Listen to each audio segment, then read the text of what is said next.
14 on the traffic meter, KCBS. A lot of sunshine around the Bay Area this afternoon. Those temperatures are mostly, though, in the mid-50s. Tonight, it's going to get cold. We're talking about temperatures again in the upper 20s to low 40s range. I mean, we're likely to see some pretty significant frost after about midnight in the Inland Valley. Tomorrow, very much like today, sunny and temperatures back in this same bracket between the mid and upper 50s.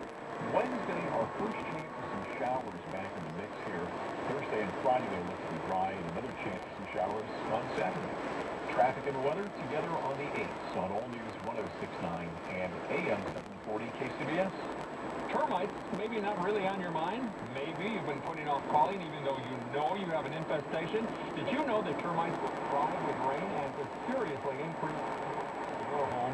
This is Joe Starkey. Pacific Coast Termite has already been to my home, and I'm telling you, we needed it. And not only do we need it, we found out places we needed it we didn't even think we needed it. It was an amazing experience, and I can't tell you how valuable it has been to my family and our house. Pacific Coast Termite uses orange oil, no fumigation to force you to bag your food, protect your pets, or move out of your home for a few days. Pacific Coast Termite is a trusted company, and they've been with KCBS for many years and are A+ rated by the Better Business Bureau. If you call now, you get 10% off termite treatments. They also do apartment buildings, businesses, and restaurants.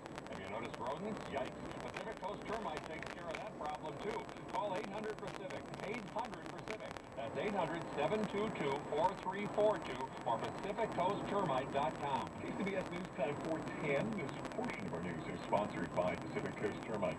Well, just San Francisco firefighters have gotten the upper hand on a house fire near Golden Gate Park this afternoon.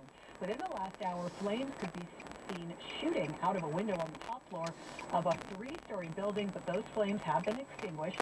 Fire